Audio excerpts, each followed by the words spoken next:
like that, old man? You want a piece of me? Do I feel like it? Well, do you, punk? Good morning, Vietnam! I love the smell of napalm in the morning. You're gonna need a bigger boat. I feel the need for speed. I wish I knew how to quit you. Love means never having to say you're sorry. You do? You'll shoot your eye out, kid. I am serious. And don't call me Shirley. There's no crying in baseball. This is wrong, bitch. Hey, the Schwartz be with you. I am the father. Get you, my pretty. Take your stinking paws off me. May the force be with you. Here's Johnny. What up, film fans? Happy Tuesday. Welcome to this Tippy Top Tuesday. You're listening to a brand new episode 341. Welcome to The Substance, and welcome to a brand new episode of the Cine-Men Movie Podcast. I am one of your hosts, Juan, and I am joined by the cast, the crew, the fellas. Jay? Hey, how's it going out there, podcast land? Zach? Remember, we are all one. Yeah. We are all one. We have 7 days on, 7 days off. Speaking of days on, days off, how's everybody been? Doing good. Doing well. Just had a little break from work and back to work today, so you know how that is. A little break. It's never a little break, is it? No, it really isn't. It goes by so fast. It's one day, it's Friday. Next thing you know, it's Monday evening. It's like, what? Man. Yeah, it's terrible. I feel like we should change the law and we should have like 4 8s and 3 days off. Some places have that. I think it'll only work for certain jobs, though. I won't be opposed to it. I think a lot of people would agree with you. Yeah, it's kind of terrible. People who made up these rules, they should just not be in existence anymore. That's a whole nother conversation, but today we're here to talk about The Substance. You guys excited? I think this movie is a tale of two different stories, and I think it may be a tale of two different watches. Depending on who you talk to, you either really loved The Substance from last year, or you did not like it. You either really loved it or you hated it. I don't think. So yeah, see, Brian Sanchez says, "What's up, everybody from Albuquerque, New Mexico? The Substance. I really love the movie. He'd give it 10 out of 10." I think this is going to be a fun conversation because you either really love the movie or you really hate the movie. Yeah. I don't think there is no in between. 10 out of 10, I think Brian would be wrong. Yeah.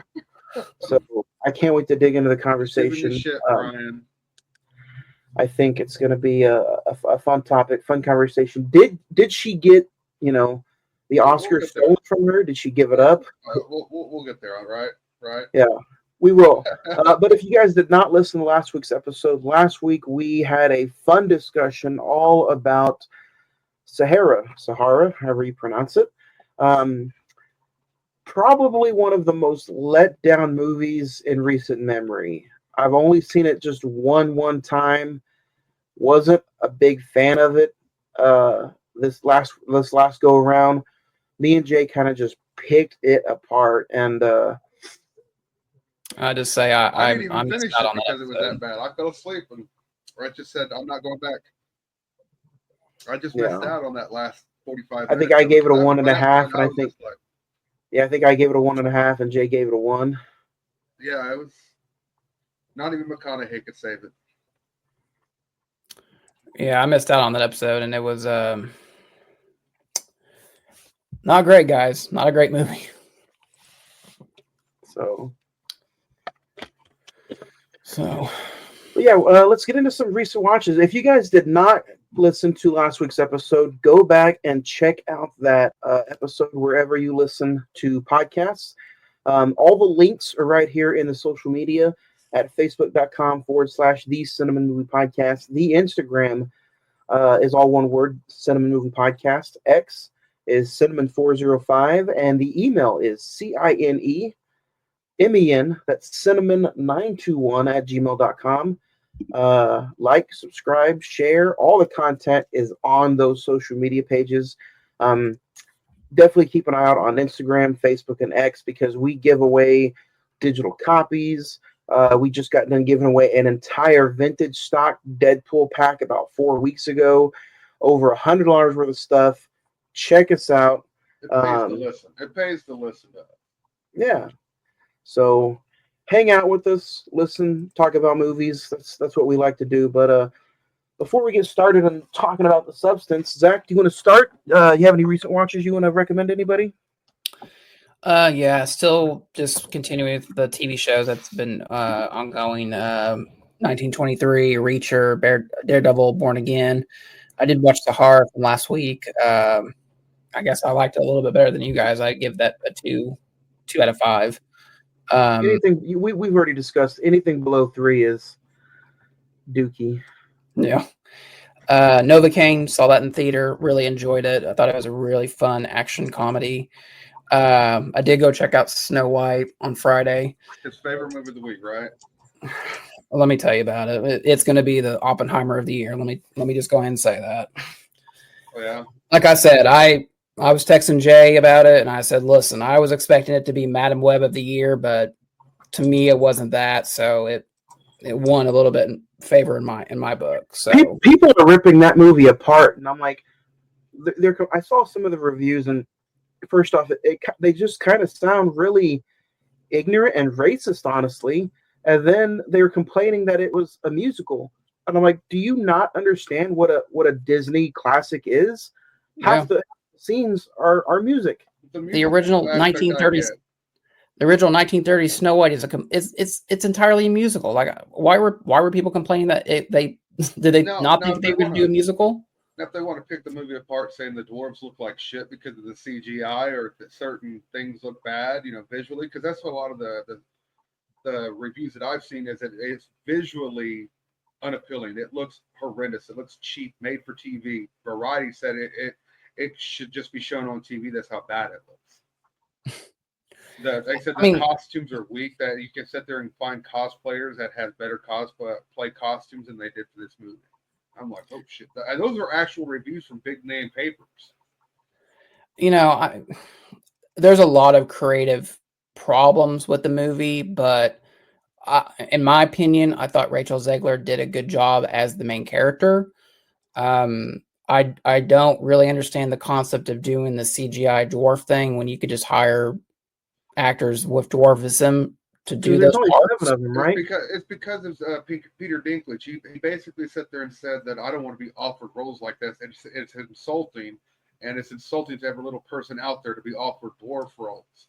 And there's dwarves out there like, he don't speak for us. Like, shut the fuck up. I'll play a dwarf. I'm dopey. Yeah. So like I said, it's not great, but it's not. As of right now, it's sitting at a 1.9 on IMDb out of 10. Well, that's a whole nother conversation. I think people get pissed off of it. It's a 72% audience score on Rotten Tomatoes. Like I said, I just think people get upset over the dumbest things, but whatever. Black Bag. I highly, highly recommend that. On the opposite side of that Black Bag is my favorite movie of the year so far. I can't really talk about it without giving it away, but I'll just say that I feel like it's a really good throwback to like the Hitchcock thrillers of like the 50s and 60s. What's it called? Black Bag. It has like Michael Fassbender and Kate Blanchett in it. Hey, you know what?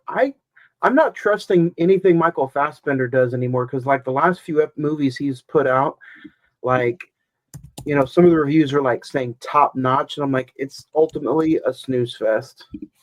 What did he do last year that was like went straight to Netflix and people were hyping it up? Oh, The Killer. Yeah. Mm-hmm. I like The Killer, so I don't know. I guess we're not on the same wavelength, I guess. Checked out The Substance for today's episode. Heretic. Finally got around to seeing that on Max. What do you think? What do you think? I liked it. I didn't think it was as like incredible as people were making it out to be. I thought that the screenplay of it was really well written and smart. But yeah, I mean, Hugh Grant gave him a very good performance. Probably deserving of a nomination. But yeah, I don't know. I just didn't like the whole big twist of it. Was just like, okay, Well, I it feel was like kind of leading up to that the entire time. So well, the whole miracle because he kills that one girl and she ends up coming back to life to save the other girl from what. And that's my interpretation of it. That, because they set it up earlier in the movie where they had the woman downstairs and she dies and she comes back to give the prophecy of what life looks like beyond death and everything like that. I also liked how the movie touched on different religions and how different religions over time kind of borrowed from other religions to create their own religion and how that was yeah, discussed and everything. I enjoyed all that. The movie looked visually stunning, but some of the stuff, I'm not a big religious horror guy though. the dialogue that Hugh Grant gives about the comparison of religion to the iterations of Monopoly, I thought that was very well done, honestly. Yeah. And then the substance for today's episode, and I got to go see an early screening of Death of a Unicorn, the new A24 movie with Paul Rudd and Jenna Ortega. There's 2 A24 movies that come out this week. Warfare comes out today too, or Thursday. No, I The thought new Alex Garland war movie. Well, I mean, maybe in bigger cities, but we don't get Warfare till next week or the week after, April 11th. It says it comes out Thursday. No. But it's fine, honestly. It's very much I'm kind of curious to see what you think about it, Johnny, just to see in the grand spectrum of the. It's A24. I'm gonna love it. 5 out of 5. No, you won't. 5 out of 5. I know there's A24 movies you don't like, so I'm going to see where this falls into place. So yeah, if you're an A24 fan, go check out Death of a Unicorn this Friday, and then definitely go check out Black Bag. So, what about you guys? Jay? As you know, I've been doing my franchise viewings, and I finally finished up with the Saw franchise. I watched all 10 of them within a relatively short time because usually when I sit down and do my franchise watch throughs, I watch the special features on the discs that come with it. And the only one that had anything worthwhile was the original Saw.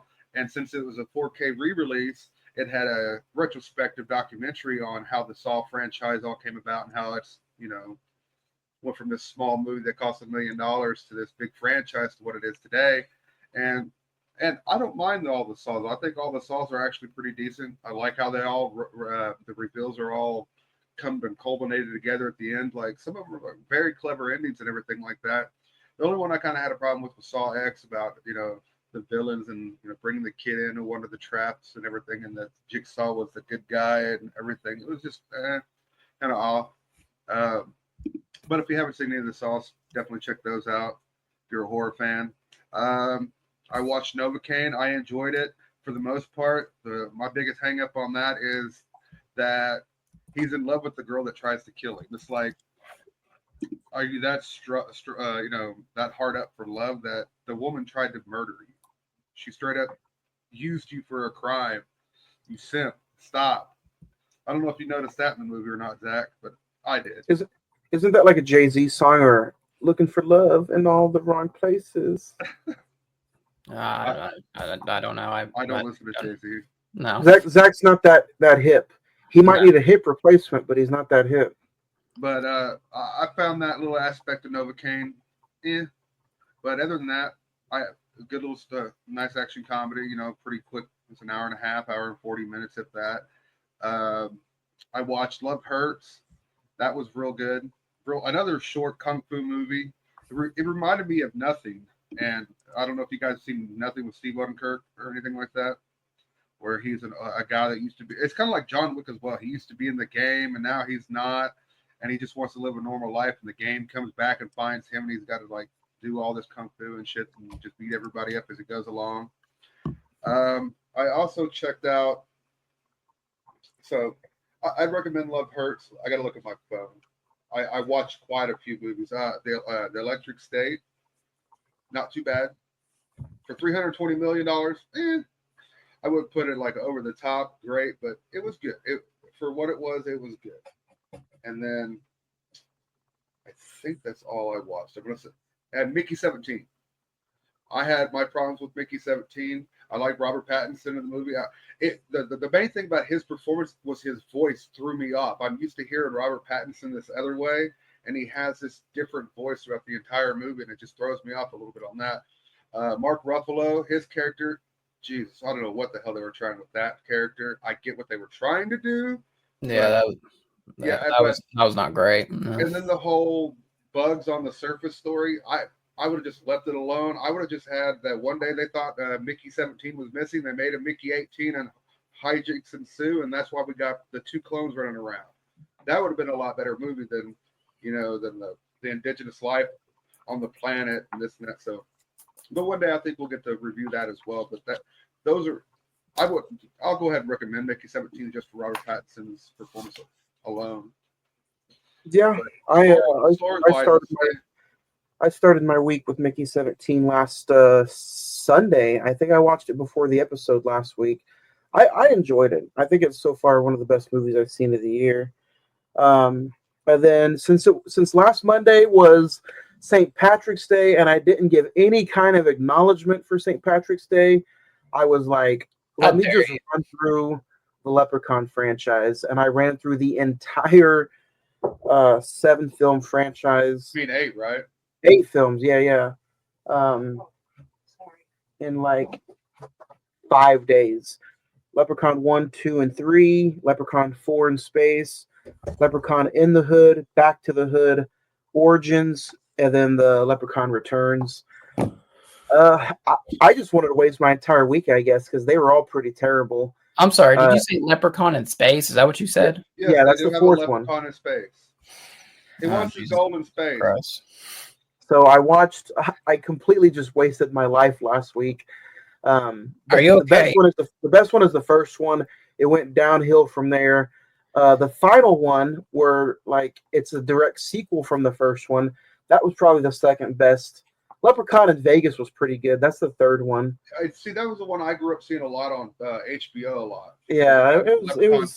I'm not gonna lie, it was still kind of caca, but it was all right.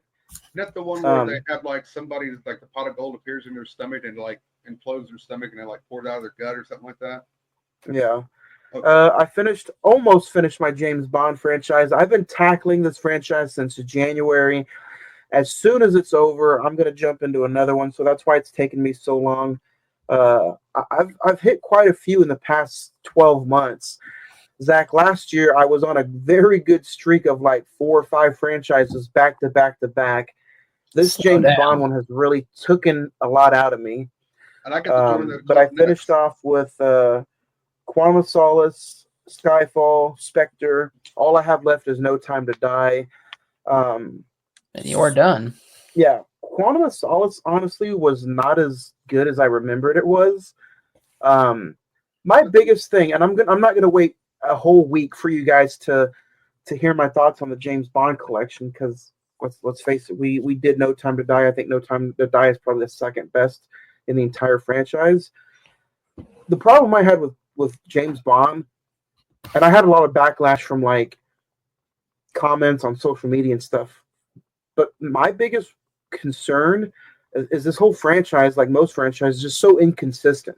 Yeah. Like, even with Daniel Craig, there's one solid movie in Casino Royale that is like almost a top tier movie, and then you go on to Quantum of Solace, and then you have Skyfall, which is the same, a really good overall film, and then you kind of end it, which so it's just so inconsistent, back and forth, all the way from the first one all the way up until No Time to Die. So yeah, but you have to admit that even films like Quantum of Solace and Spectre, they're better than some of those older James Bond movies.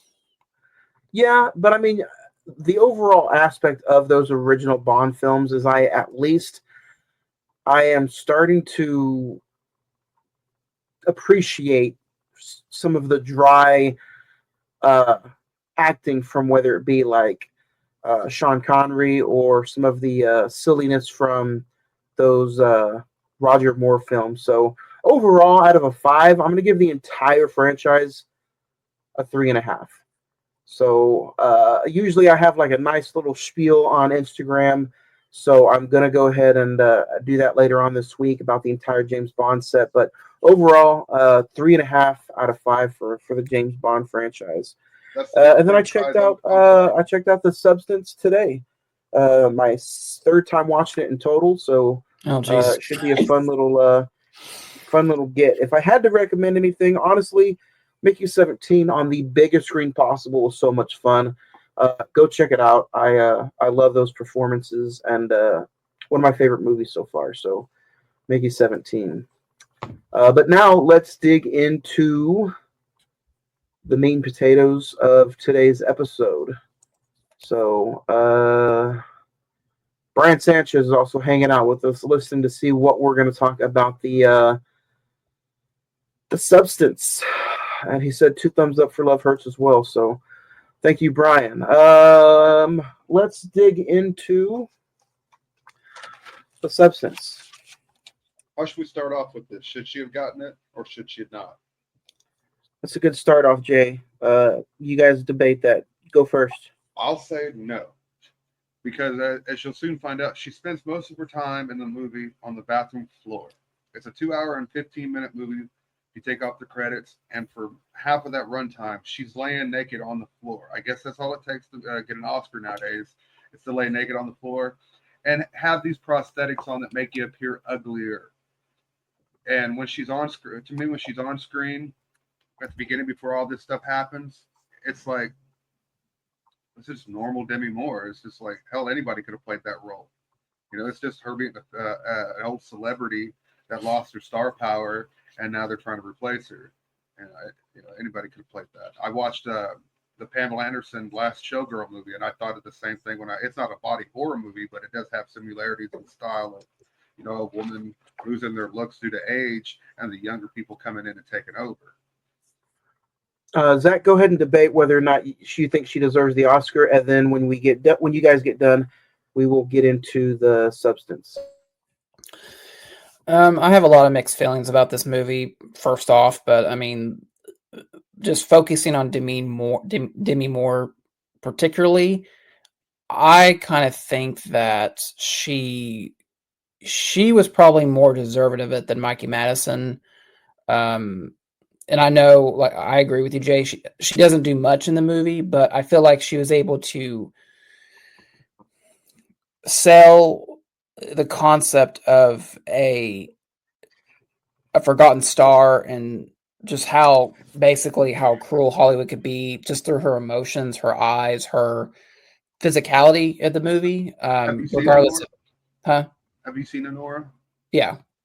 I enjoy the reason why I think she deserves it more than Demi is because the movie has its problems itself, but her acting all the way around, she carried that entire movie, whereas Demi had somebody else carrying the movie. I thought the other girl that was in the movie should have been nominated for an Academy Award because I thought she'd done more in the role than what Demi did.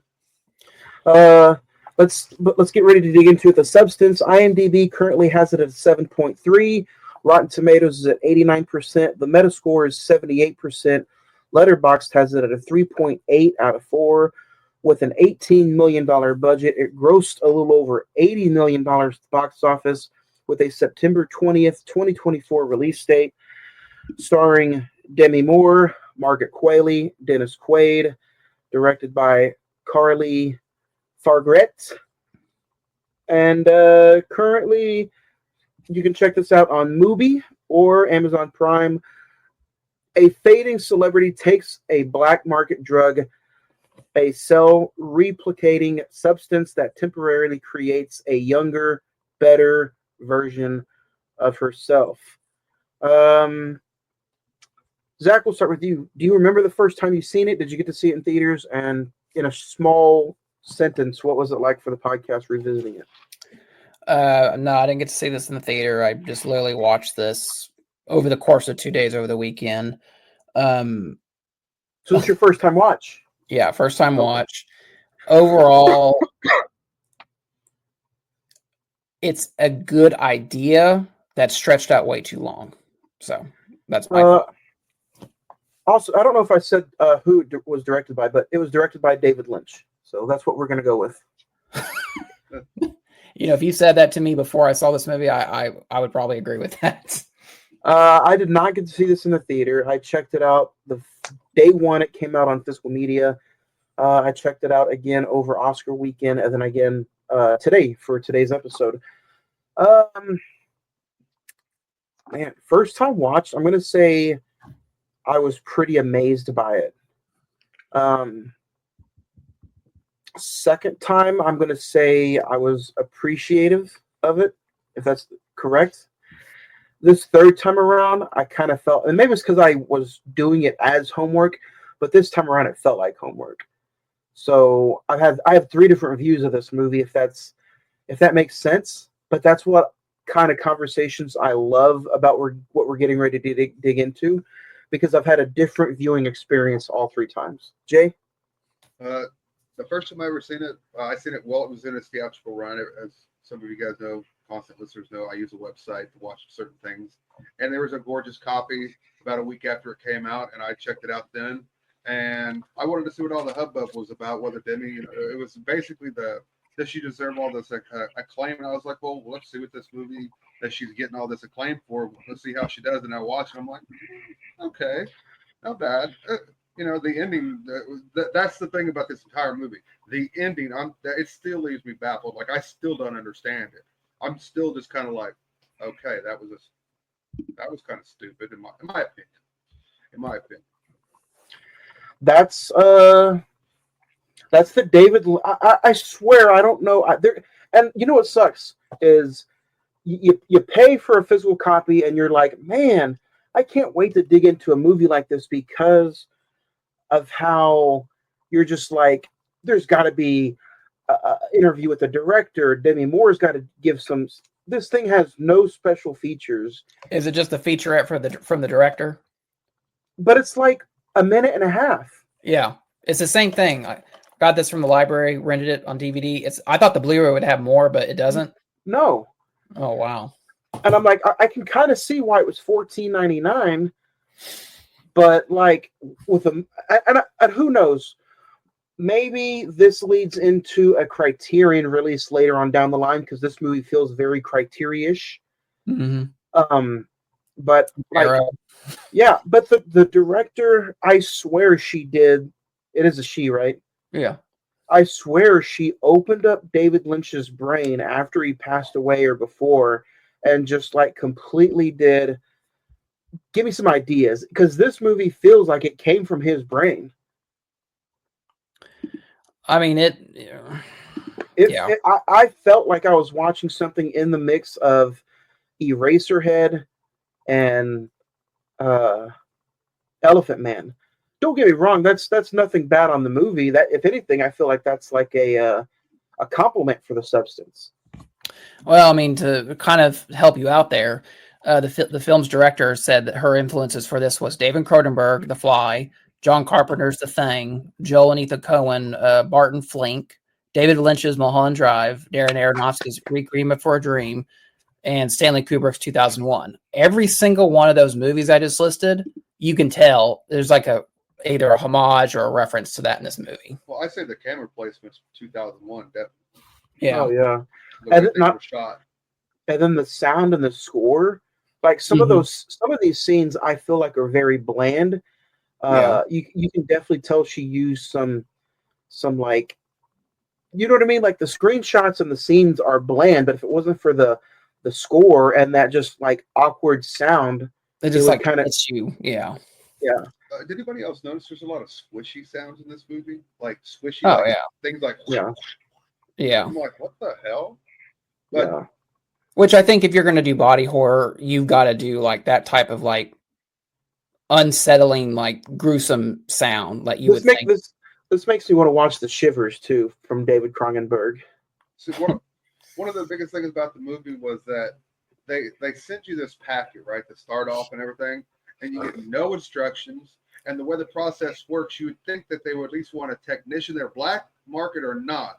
You'd want a technician there to, because they come out, the new person comes out their back, and there's like a gaping wound like this in their back, and pretty much as soon as they're born, they're stitching up their other half. It's like, why couldn't they just have a technician there, We could have threw that in there, a technician in there, and they could have helped out along the journey. And then the homegirl, after she realizes that she needs a room to hide the body in every time that they switch out, she becomes a carpenter all of a sudden. I'm like, okay, homegirl's good with tools. I was going to ask, was that built into the wall, or did she make that? She made that. She made that. Was knocking, Okay. and she was going through the house and knocking and seeing if there was anything hollow on the other side. That's why she was knocking on the wall, and she got to that bathroom wall and realized it was hollow right there, and that's why she cut into the wall and created that door, and just shoved her into that. I think what this movie does a really good job by is my bad. I'm still getting some lag here, but what were you about to say, Zach? No, I was just going to make a joke and say she must have had used up like 5 of her days to make that room before she had to go back under. Well, yeah. I remember the neighbor saying it's been 3 days that you've been banging over here, and then he sees how hot she is and everything. Okay. I know we were in the time and day and age where PG-13 is almost like rated R nowadays compared to like 20 years ago. And I know this is a body horror film, but it's also not up everybody's alley. Yeah. Do you guys think there was too much nudity in this movie? No. The one of the things I could sit there and say is that whenever they switched out, couldn't they have at least been nice enough to cover the other one up? Because it's going to get cold laying there naked on the floor. You know what I mean? I thought about that shit. Give them a pillow and a blanket. Shit. Here's the thing. I was going to ask you guys this because I've been kind of going back and forth between Mikey Madison and Demi Moore, who really deserved the Oscar. Neither.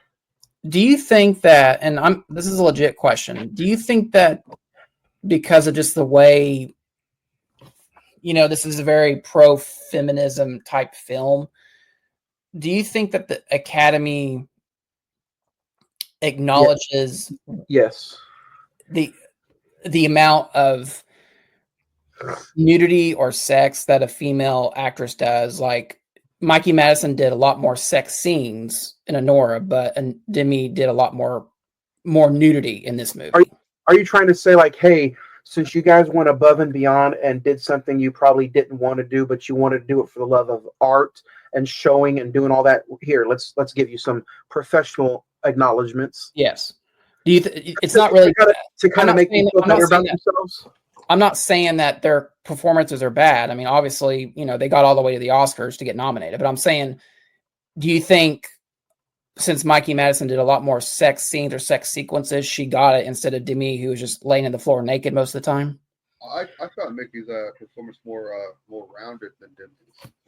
It was just once Demi Moore started having the body modifications starting to happen to her, all she did was sit there, beat herself in the head, and look angry. Like, I'm like, I haven't seen Anora yet. It's streaming on Hulu, by the way, for those of you who want to watch it before we talk about it.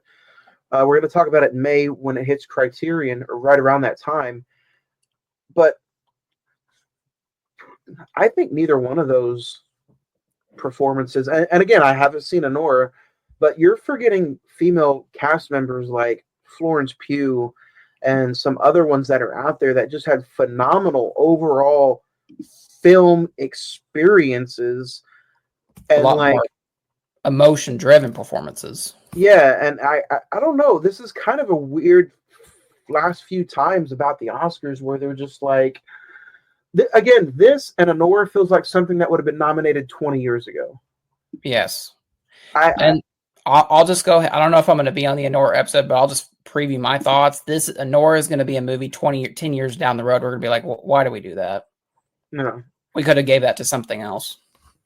But I feel like the substance, at least Demi Moore's performance, is, again, I haven't seen Anora, so I'm not going to say I agree with you, Jay, about it being like overall, but I do feel like Demi did hit, in a short amount of time that she's in the movie, I could have seen her get Best Supporting Actress. Yeah. I think now that you say that, I think Demi could have got more supporting, and Margaret Qualley could have got Best Actress. Yeah. But I think she gave the better performance out of the two, to be honest. Yeah. Margaret? Yeah. Now, see, that's what I was thinking, because she's the one that has become the star. She's the one that has to sell this new look and new aspect of her life. But she's in the movie and she has more speaking. But I think what got Demi the nod was her physical emotions, where she didn't have to say anything. When Yeah. she met Fred for the first time and he remembered her and she got his number, the look on her face, you'd almost felt super sorry for her. And Yeah. then again, the same substance or the same notion when she wakes up and she's getting ready to meet him at the dinner at 8 o'clock. Again, that being a crazy scene, but I think that scene also, she didn't have to say anything, but it's just her wiping off the makeup and then her knowing that this is all about to be over. Yeah. Even though she still had her looks, the only thing that was really wrong with her was her finger. But like, But I you think, you could hear the sincere gratitude from the guy that was like, "Oh, I didn't think you were gonna call," and then, "Oh, you wanted to do dinner. I didn't think yeah, you were wanting to do dinner." I think that's one of the best scenes in the movie, excluding the gore and the bodily transformations. Is that scene where she's getting ready for the date? It's so physical. Like you don't like, and she don't need to say anything to get her. We understand her emotional presence at that time. My understanding of that, my interpretation of that entire scene, from her calling to the date setup and everything, is that she's still trying to be beautiful. She's still Yes. trying to sit there and have some type of semblance of what she used to be left, and that's why she called him, because she can get that admiration from this guy that she so sorely needs, because she's been dropped from everything that she's ever known. Well, and to take that a step further, I don't even think, obviously we never know because we never go back to Fred, that character, but I think if I had to play that out, I think Fred is not dating her because she's a famous actress. I think he's dating her because she's beautiful in her own way, and nerdy guy gets to hook up with the hot actress. But I think it's also like, yeah, and let's go all the way back to Dennis Quaid. Let's not forget how good Dennis Quaid is in this movie. He is very good, yeah. He had a phenomenal 2024 to where I'm like, during the top 5 of the year episode, I was debating whether it was him or Sebastian Stan that I really thought had a really good year. So like, again, he's phenomenal in this movie. He's so annoying with everything and all the close-ups that happen in this movie. But like, he's the one who initially starts her downfall. Yeah. And again, I know she wasn't supposed to be in the men's bathroom. I found it odd that I found it kind of hysterical and odd at the same time that the character's name is Harvey. I was like, wow, we're really going there with that. The first time we meet him, he's coming to the urinal to take a piss, and he's on the phone telling whoever he's talking to, we need to get rid of her ass because she's old and played out. Yeah. Even that scene where they're like having dinner, and it's like the in between cuts of him eating the shrimp, and you can just hear that, and just the back and forth. That's almost like a good setup for what Demi is going to go through this whole situation. Just like the crunch and the nod and the unsettling sound of something. I interpreted that scene as somebody being devoured, and then the leftovers just being left there. Mm-hmm. And that's what because when he sees that other producer or whatever that other guy is, and he's like, "Hey, I gotta go," and he just leaves her and his meal, the thing that he devoured, right in front of her. He just left it there at the table.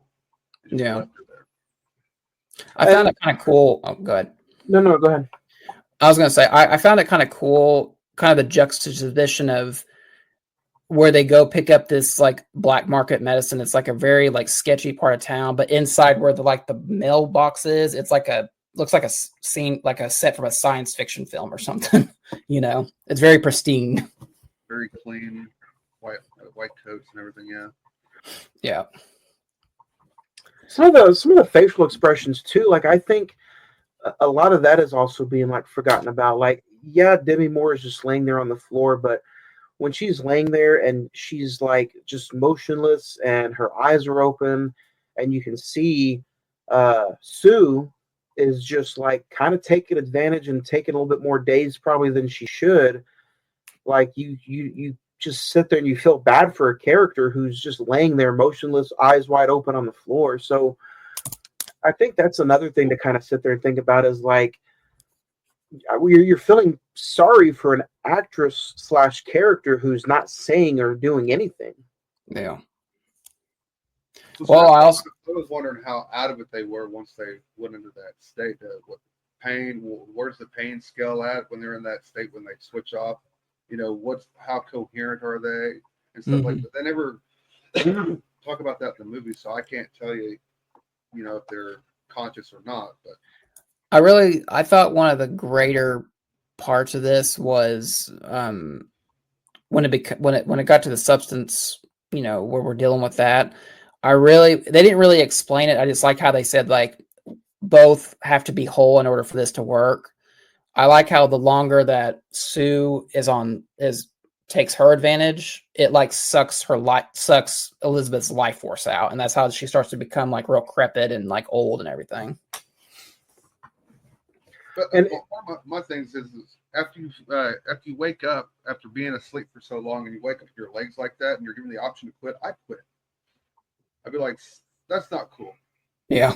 Homegirl's stealing more time. We're not one. Yeah. And I mean, that scene where she's sitting in the couch and she wants to go over to the wall and like she has to literally break her knee back into position. I was like, I've had knee pain like that, and I could feel that, even though it was just makeup and prosthetics. Zach's like, that was my knee this morning. It was. So, you know what? I was sitting there thinking about this today, and I'm like, you could have called this movie Beauty and the Beast. yeah. And you could have sat there and really had a huge debate on who's the beauty and who's the beast. Well, they're all pretty shallow characters, in my opinion. True, but if Demi Moore would have just taken the first date, like the moment Fred gave her his number and just said, you know what, let me go out on this date without even trying the substance at first, none of this would have ever happened, because he, in that dinner date, would have probably made her feel 10 times more beautiful than the way any of those executives would have made her feel on that TV show. But see, that's the thing that she's caught up on is the fame. Because when she's sitting there terminating the life of the other person later on, and she gets to the point where there's only that much left of the termination drug, she like sits there and starts to think like, oh shit, what am I doing wrong? I'm killing, you know, something I love. I'm like, but she's hurt you so many times. I get that, you know, but you're still gonna let her. And as soon as she wakes up, she kills her. Yeah. And who's to kind of say this kind of feels like a real life relationship between Demi Moore and Hollywood. Hollywood has taken so much out of Demi, or so much out of this person, but yet she's left this much to try to come back and do this movie for the substance, to try to just continue to keep going. And whether it's like too dark to talk about, but that's kind of how I also put into this, is like, man, you know, maybe life imitates art, art kind of imitates life, like, you know how that saying goes. Yeah. Oh, yeah. I really do think, like, man, how much of a hurt is this real actress having in real life? Because Hollywood has just sucked so much away from everybody, including people like her, that you're just like, you know, well, where did she go from here? I read a thing that the director said the fact that Demi, she didn't think she would do this because there's so much nudity, there's so much gore. It's such a freaking a way out of the world concept that she didn't think that she would take that on. And that's kind of the reason why she took that on. She kind of related to this character of Elizabeth, who, you know, she had her moment in the sun, and now it's kind of faded. It's kind of gone. And, you know, at this point, I don't even know. She was in Landman last year, the Billy Bob Thornton, Taylor Sheridan show, but I don't even remember the last thing that she was in before this. So it's been a minute since Demi Moore that I can recall. But Demi Moore was back in the 90s. I remember Demi Moore being the it girl after Ghost came out. You know, everything, you know. And then she did like G.I. Jane, and she did Striptease, where she got like $12 million to do that movie. Yeah. And so, and it's interesting. I mean, to go back to the question real quick, I do think there was too much nudity in this. Maybe not so much on Demi's part because it's not as vague as Sue, but Sue's nudity to me was so pushed that at times it felt like it was not even her body because of how it wasn't. No, from what I've heard and read is that her top half, her breasts and everything was a prosthetic. Because I was going to say this, even some of the CGI, everything looked perfect. When they did do the CGI, it was all like a mess. So yeah. I think there's a little too much in this movie for that. My biggest complaint, I mean, one of the notes I have in this on my list is it's a very good representation of the Hollywood satire of what actors and actresses go through on a daily basis in that Agreed. business. Which is where your Mulholland Drive comes from. Yes. The whole body modification, the beauty, is, you know. My biggest thing with this is this movie does not need to be 2 hours and 20 minutes long. It does not. I think you can get this down to 2 hours or maybe an hour and 45. It's so. By the time you get to like the final act where you get to Monstro, Elisa Sue, the big creation by the end of That's it, where the movie lost me right there. It goes so over the top and on the rails of like, you know what, we've gone this far, let's just go all the way. And so when you get to the blood sprinkler thing where it's like soaking the audience of like just pure gore, it's just like, man, you didn't need to do that. 15 minutes of the movie is her creating that little dark room. Yeah. And there's like 30 minutes of the sequence of Margaret Qualley doing like the workout session. Like we didn't. I think you could have taken that out. I mean, I get what you're doing with that. What are they doing, Zach? I mean, they're just showing like her taking control. Her taking control and like the younger body and what that kind of sells in Hollywood. But it's just like you didn't need to. You could show like 5 minutes of it, or just show like them filming it. But that's about. You don't need to do 30 minutes of that. What did you get? What did you rehearsals and everything like that? What did you guys think? And what's your thoughts of the chicken bone scene? See, like that was I think that was the first moment in the movie where it got to me. I was like, oh my God, she pulls that chicken bone out of her belly button. I was kind of like, whatever. Stuff like that, whenever there those scary wake up dreams and stuff like that, they try to but that's where that's where the real body horror stuff starts to happen. And it's almost like, again, the dream imitating a nightmare, and then Demi Moore is waking up in the nightmare, and Sue is living the dream. So it's like, in order for Demi to, and does Demi get to see the visuals out of Sue's face?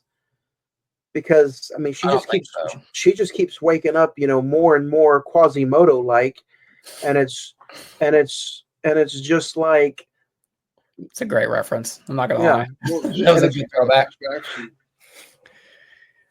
No, I never took it like that. Like Elizabeth could look through Sue's perspective. I didn't see that part at all. What I seen was that Elizabeth always seen Sue there is because of that billboard outside of her window and her presence being there because they share the same place. That being one with that person. Really screwed. You could tell their symbiotic relationship was not good from the start. Well, and it's also, I think it's a good representation of like, you had this, now it's gone. Now I get to live those glory days that you've lost. I kind of want to know how we get that drug, because in the beginning of the movie they made one egg become two, and I'm like, eggs are pretty expensive now. How can I get that drug? You got to buy an activator. Yeah.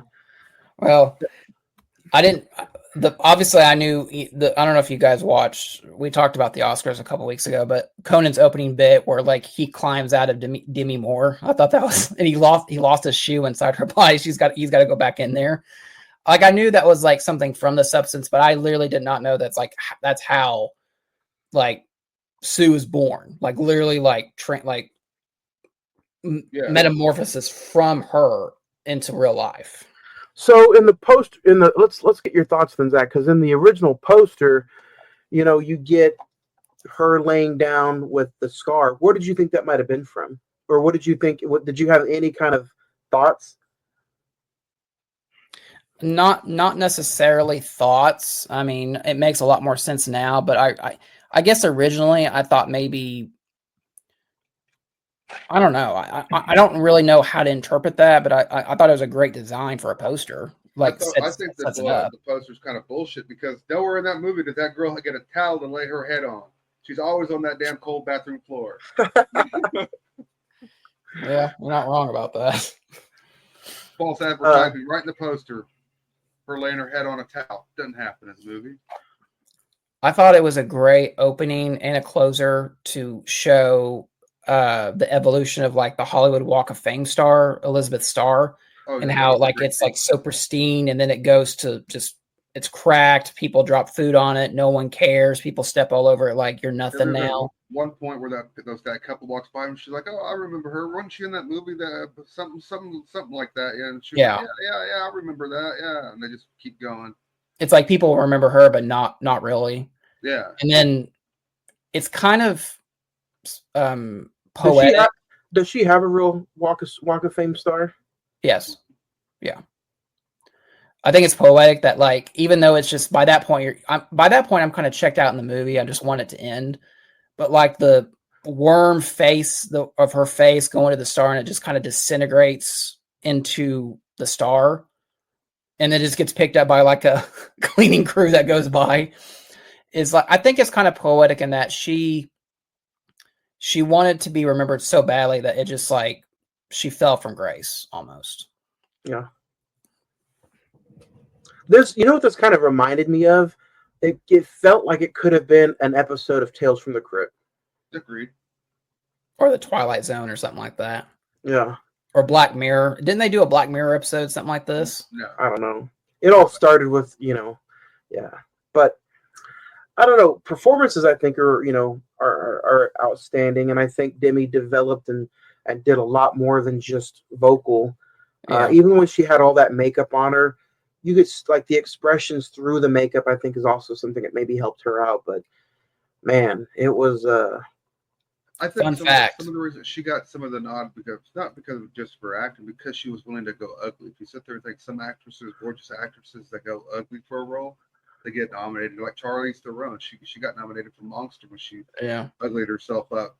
So I think that's some of the reason there too, is that you take this beautiful thing and just uglify it.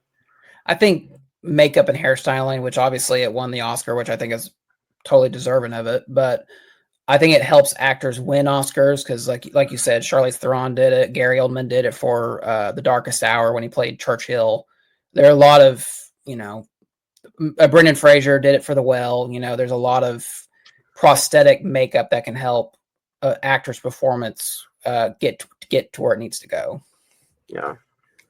So, I don't know. I mean, like I said, whenever they had the second bot, whenever Sue created her own little creature from that point on in the movie, I was just like, what the hell's going on? Like, is this really happening? So let's talk about that quick ending real quick. Like, I think we all agree it kind of went over the top.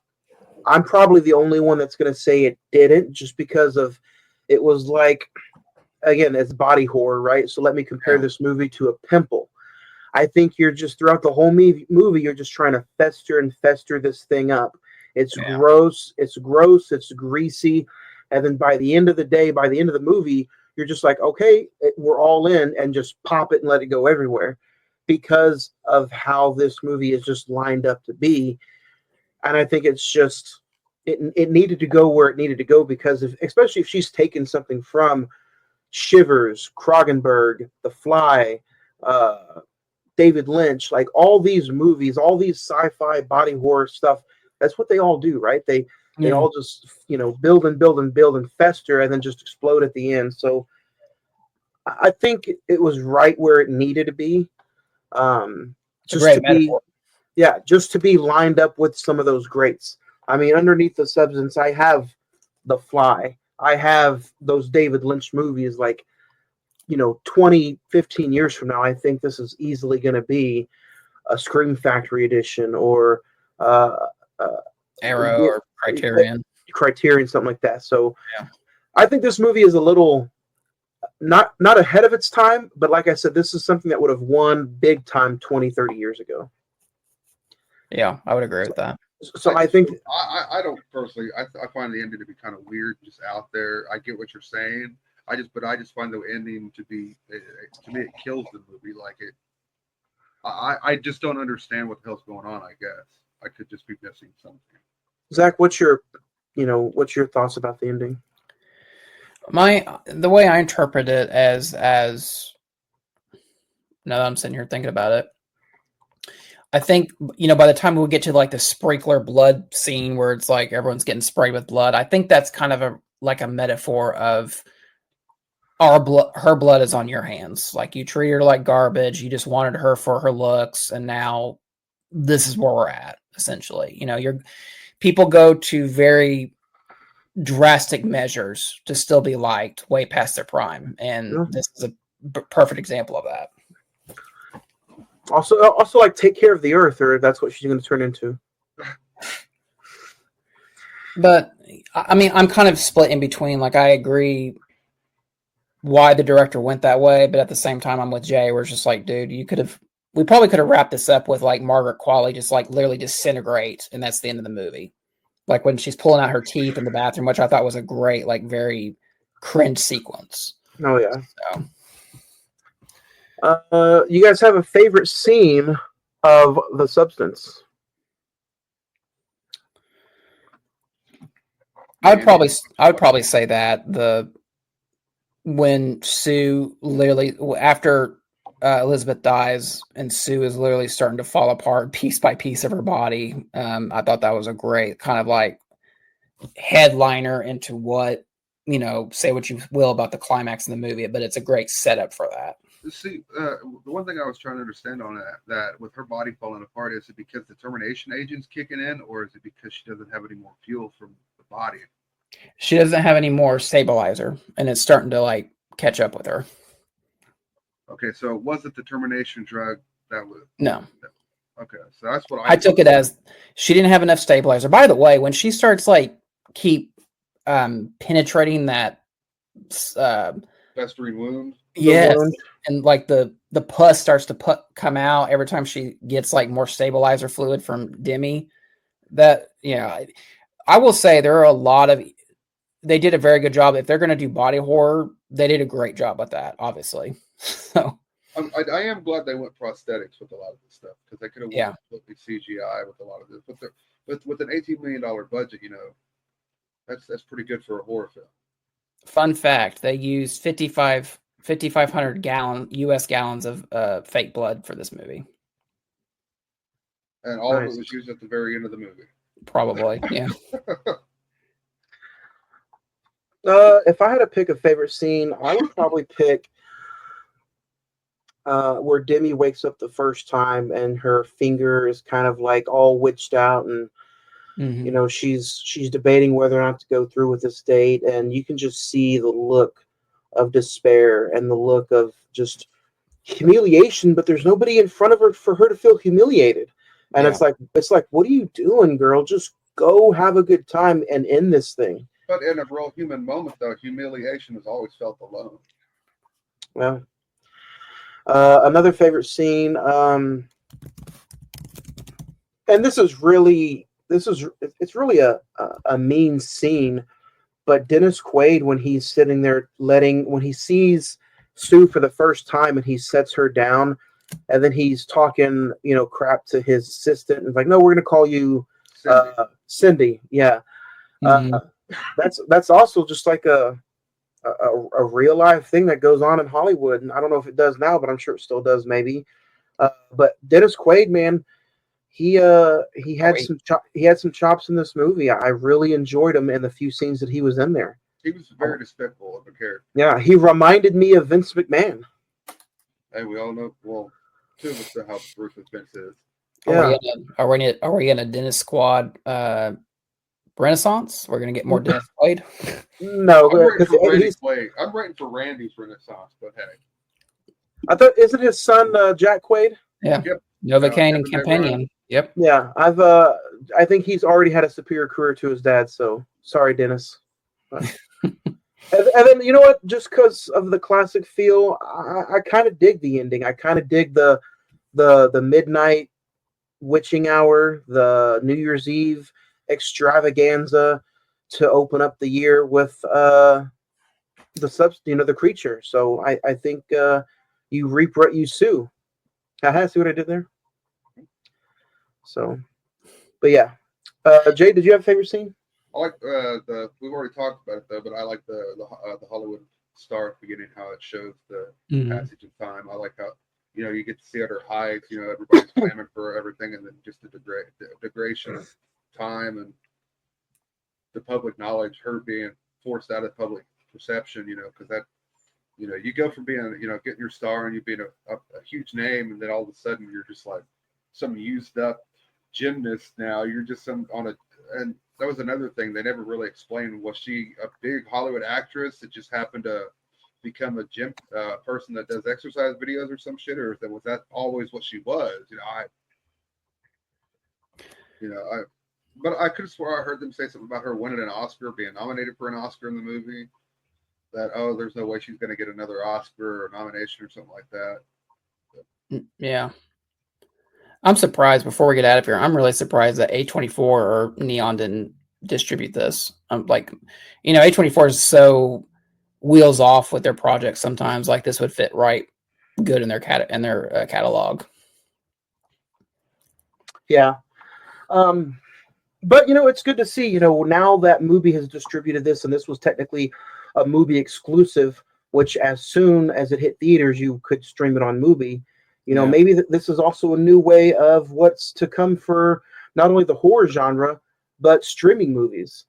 Which means, maybe Universal could be next to be like, hey, because I think, and this is going into a whole other conversation real quick, but who's to say theaters are going to be, let's try to double dip the same weekend. Let's put out a Blumhouse movie on Peacock exclusively and the movie theaters at the same time, like they did during the COVID days. Who knows? Because it worked out for Movie. Has anybody ever heard of Movie before The Substance? No. But I'm just saying, maybe they changed the game. I don't know. Do you think this is their long legs? That is going to put them on the map, where people start recognizing them as a studio? I don't know. I saw their membership price, and it's a little, for them not to really have anything in the catalog. It's like, at least with Shudder, you get not only Shudder exclusives, but some stuff from the past too. That was something else. I had a coworker that watched this, and she said, "Oh, this looked like and felt like a Shudder exclusive." That was the other thing. No. It was beautiful. It was a beautifully shot film. I'll give it that. Oh yeah. Star rating for The Substance, man. I'll go first. When I first watched this movie, I gave it a 4.5. But the last few times talking about it and then just kind of digging deep into it, I'm not going to go too far down. I'm going to give it a 4.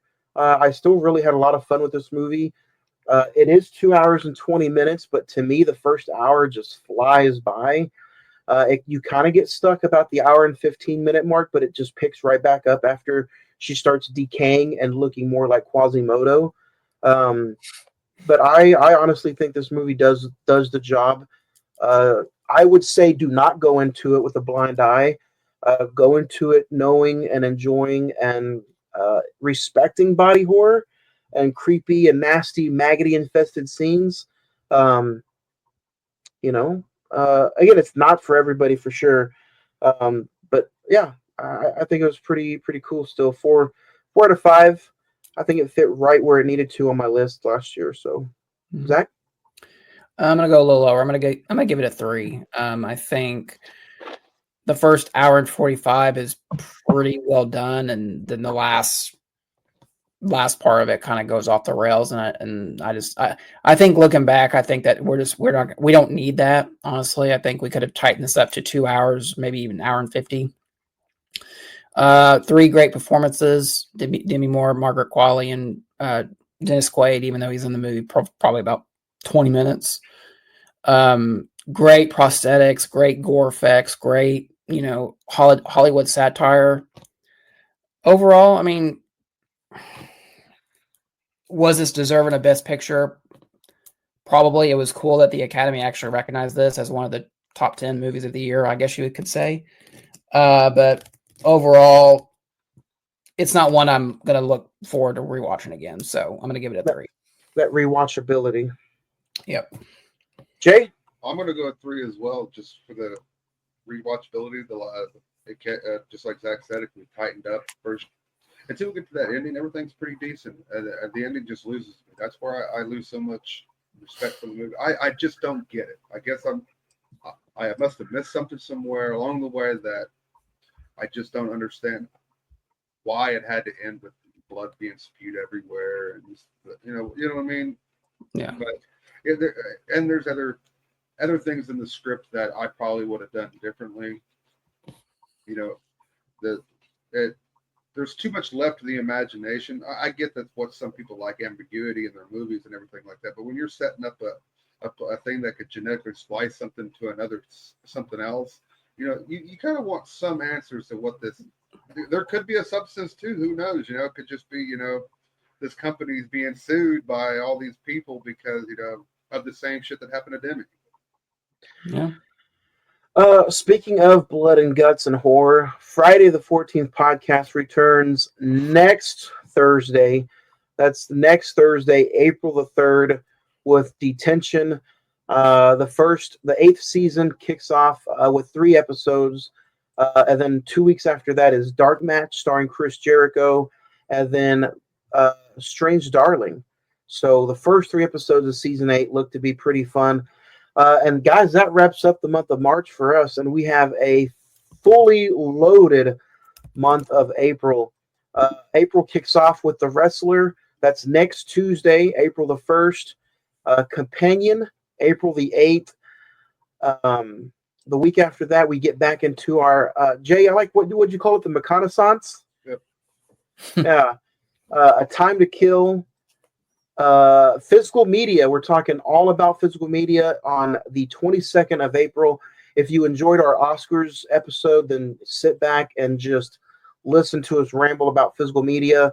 And then we end April 28th, I believe, with Sinners, which will be in theaters. Oh, April 29th. Yep. We'll talk about Sinners. So, yeah, should be a fun. April's going to be pretty packed. Yeah, and even May is looking like to be a packed month as well. Man, I don't even know where to start with May. July is very packed, so we gotta just next few months are just gonna be packed full of good stuff. So man, yeah, listening. Summertime is gonna be insane. May we have Anora, we have Thunderbolts, Star Wars Episode 3, and Mission Impossible. Episode 3 celebrating 20 years, so that'll be a fun conversation. Yeah. So, and also look, man, yeah, May is just April and May. Can't hold your enthusiasm, can you? Man. And then it's like, boom, here's June, and the year is already halfway over. Like, where did January go? I know. So, yeah. Then. I can't wait. I think next week is going to be a fun episode. The Wrestler, another movie that we'll talk about, kind of got snubbed at the Oscars. Tons of nominations, but just no awards really handed out. And we got Marissa Tomei in one of her most sexiest roles ever. Besides Aunt May, this is her sexiest role ever.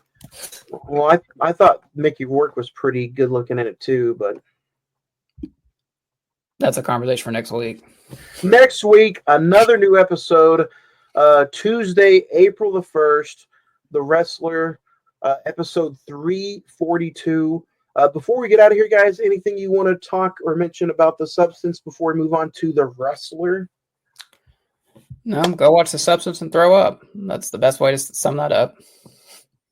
So, I don't know about throwing up, but guys, I just want to say these last few weeks, we have been clicking. Numbers have been spiking. But with all that being said, like, I just got to say thank you. Like, I have so much fun every single week talking movies with you guys, talking movies with people who interact and hang out, download, and have fun with us. Like, we're hitting on all cylinders, and I want to say thank you a lot because these last few conversations have been phenomenal. So everybody out there that keeps listening, downloading, do us a favor, go hit the like, subscribe, and share button on the YouTube channel. Spotify, Anchor, Podbean, iHeartRadio, Amazon Music. Like, subscribe, all that. And leave us a rating on Facebook.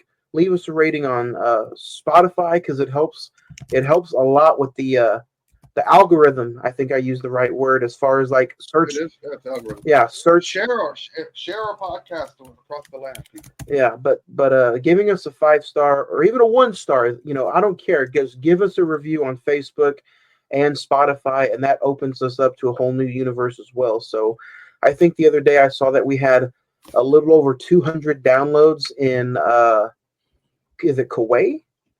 Kauai? How am I saying that? Kauai? Yeah. Mhm. And I'm like, over 200? That's insane. I didn't even think one person from Oklahoma would want to listen to us, let alone over 200 in the Middle East. Yeah. Hey, man, those oil people get bored during the day. They got at least, they got to have something to listen to for an hour. So, remember, Zach, a few years ago, I really hope something didn't happen bad. But remember, we had that guy, Jeffrey, who would always email the show, and he was part of the military. And, if you're still listening or if you still download, send us an email because you would keep up with us every single week. That was awesome. And listening to us over in Iraq was such a big deal for us every single week getting your email. So, but other than that, man, I gotta say thank you, everybody, including you guys. Hopefully one day Edward will rejoin. But until then, guys, the wrestler next week. So get your elbow pads ready and your baby oil, and we'll see you next week on a whole new episode of the Cine-Men Movie Podcast. Bye. Later.